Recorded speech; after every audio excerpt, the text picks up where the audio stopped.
EMS TV की खबर का हुआ असर, कॉलोनाइजरों पर कलेक्टर ने की कार्रवाई। वनोपज की सुरक्षा के लिए लगाई गई फेंसिंग तार क्षतिग्रस्त। और बार बार अपडेट कराने पर भी नहीं हो रहा आधार कार्ड में कोई सुधार, युवक को बार बार फीमेल बता रहा आधार कार्ड। नमस्कार, बालाघाट लाइव के इस बुलेटिन में आपका स्वागत है। मैं हूं आपके साथ आकाश।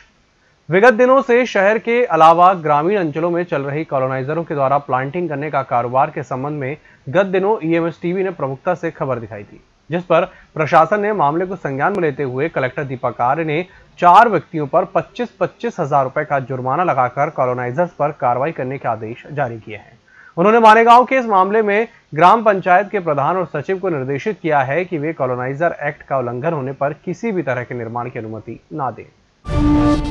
वन्य प्राणियों का मांस खाने की मंशा लिए शिकार किए जाने की घटना दिन ब दिन बढ़ती जा रही है, लेकिन अब शिकारियों की नजर विशाल बायसन पर भी आ पड़ी है। जी हां, गत दिनों ओदा से धनसुआ के बीच ओदा में वन विभाग की टीम ने एक नर बायसन का शव बरामद किया था, जो लगभग 6-7 साल का बताया जा रहा है, जिसका बिजली करंट बिछाकर शिकार किया गया और शिकारी उसका मांस काटकर ले गए थे। इस घटना की जानकारी मिलने पर वन विभाग की टीम ने मौका स्थल से बायसन के शव के पास से बिजली करंट बिछाने के लिए उपयोग में लाई गई GI तार और केबल वायर बरामद की थी। जहां सूत्रों की सूचना पर वन अमले ने पिपरटोला निवासी झनक लाल बैगा और धनसुआ निवासी प्रेम सिंह बैगा को बायसन के कच्चे और पक्के मांस के साथ गिरफ्तार कर लिया है, जिनसे हुई पूछताछ में उन्होंने मांस खाने के लिए बिजली तार बिछाकर बायसन का शिकार करने की घटना को स्वीकार किया है। बिरसा क्षेत्र के धूप घट बीट अंतर्गत ग्राम बोरी के वन भूमि से अतिक्रमण हटाने पुलिस बल प्रदान करने की मांग को लेकर 2 दर्जन से अधिक ग्रामीणों ने कलेक्टर कार्यालय पहुंच संयुक्त कलेक्टर को ज्ञापन सौंपा। इस दौरान ग्रामीणों ने बताया कि धूपट बीट अंतर्गत बोरी के करीब 150 से 200 एकड़ वन भूमि पर 9 से 10 दबंगों ने करीब 3 वर्ष से अतिक्रमण कर लिया है। अतिक्रमणकारी द्वारा वन विभाग से पेड़ों की अंधाधुंध कटाई कर खेत बना लिया है, जिससे गाँव वालों को निस्तार और मवेशियों के लिए चारागाह की समस्या हो रही है।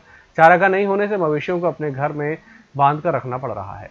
वन बीट क्रमांक 1706 में सर लगभग 150 से 200 एकड़ वन की भूमि पर सर अवैध रूप से कब्जा करके सर लगातार 3 साल से खेती की जा रही है।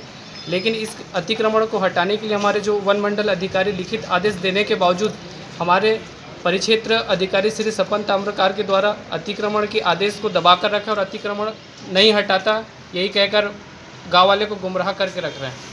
तो अतिक्रमण क्यों नहीं हटा रहे अधिकारी लोग? वो बोल रहे हैं कि हमको पुलिस बल नहीं मिल रहा है करके।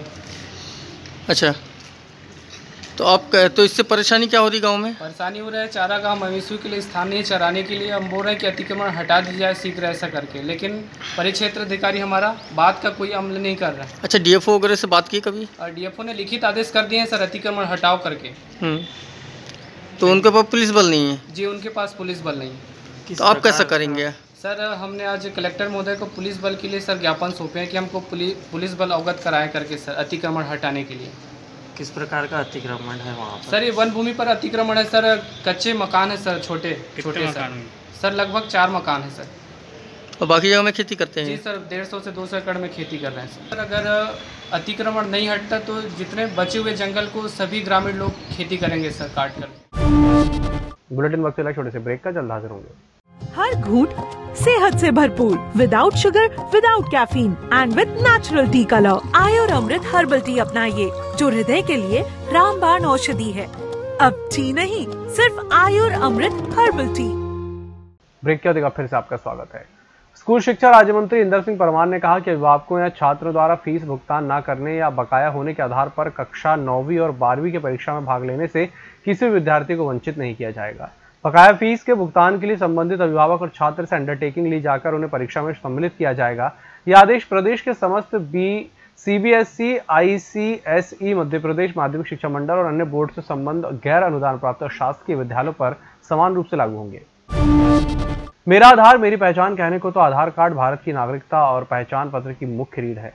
सरकारी कामकाज में आधार कार्ड को ही मूल पहचान पत्र माना जा रहा है, लेकिन इन दिनों आधार कार्ड में भी कई खामियां उभर कर सामने आ रही हैं। काफी समय पहले बनाए गए आधार कार्ड में जन्मतिथि को लेकर कई अटकलें सामने आती रहीं, जिसमें सुधार कार्य करवाया जा रहा है, लेकिन अब समस्या मेल फीमेल वर्ग को लेकर आने लगी है, जिससे लोग बेतहाशा परेशान हो रहे हैं। कई मर्तबा सुधार कार्य करने के बाद भी तकनीकी खामियों के चलते आधार कार्ड में सुधार नहीं हो पा रहा है। बिरसा वन परिषद अंतर्गत मछुरदा सर्किल में वनों की रक्षा के लिए फेंसिंग और बारवेट तार लगाए जा रहे हैं, लेकिन सीमेंट का पोल और तार घटिया स्तर का होने के कारण फेंसिंग तार क्षतिग्रस्त हो रहे हैं, जिसकी सुरक्षा के लिए विभागीय अमला जिम्मेदारी पूर्वक कर्तव्य नहीं निभा पा रहा है, जबकि विभाग के पास पर्याप्त कर्मचारी मौजूद हैं। इसके बावजूद भी जंगलों में हो रहे अंधाधुंध दोहन पर रोक नहीं लग पा रही है। सूत्रों की माने तो वन माफिया प्रवृत्ति के लोग आज भी जंगल में अपनी सक्रियता दर्शाते नजर आते हैं। भारती सुरजीत ठाकुर ने आज मध्य प्रदेश सरकार के पारित बजट पर प्रतिक्रिया देते हुए कहा है कि यह पूर्णतः जनहित में आया है और विशेषकर बालाघाट वासियों के लिए ऐतिहासिक बजट है, जिसमें 150 करोड़ से अधिक की राशि बालाघाट शहर की यातायात व्यवस्था सुचारू बनाने के लिए railway overbridge, Sarekha railway crossing, Bhatera चौकी, Garra railway, Baihar road railway crossing में स्वीकृत किए गए हैं। वहीं जागपुर घाट में बैनगंगा नदी में उच्च स्तरीय पुलिस स्वीकृत हो गई है, जिसके लिए मुख्यमंत्री शिवराज सिंह चौहान को धन्यवाद प्रेषित किया गया है। आज मध्य प्रदेश सरकार का जो बजट आया है वह पूर्णतः जनहित के लिए है। इसमें हमारे बालाघाट शहर के लिए लगभग 100 करोड़ से अधिक की धनराशि स्वीकृत की गई है, जिसमें शहर के यातायात को दृष्टि में रखते हुए ओवरब्रिज को लेकर जो लंबे समय से मांग चली आ रही थी वह स्वीकृत कर ली गई है। इसमें गर्रा, भटेरा रोड, बैहर रोड और सरेखा के लिए ओवरब्रिज स्वीकृत हो गए हैं। इसके अलावा जागपुर रोड में बनने वाली पुलिया भी स्वीकृत हो गई है, जिसके लिए मैं सभी नगर वासियों की ओर से हमारे माननीय मुख्यमंत्री जी श्री शिवराज सिंह चौहान जी का, माननीय सांसद महोदय ढाल सिंह बिसेन जी का और क्षेत्र के लाडले विधायक माननीय श्री गौरीशंकर बिसेन जी का, हमारे आयुष मंत्रालय के मंत्री माननीय श्री रामकिशोर कावरे जी का हृदय से धन्यवाद देती हूँ। इसके अलावा यह बजट प्रदेश के लिए भी बहुत ही ज़्यादा कल्याणकारी है। आज मध्य प्रदेश शासन ने अपना बजट प्रस्तुत किया है। इस बजट में बालाघाट के लिए अनेक उपलब्धियां हैं।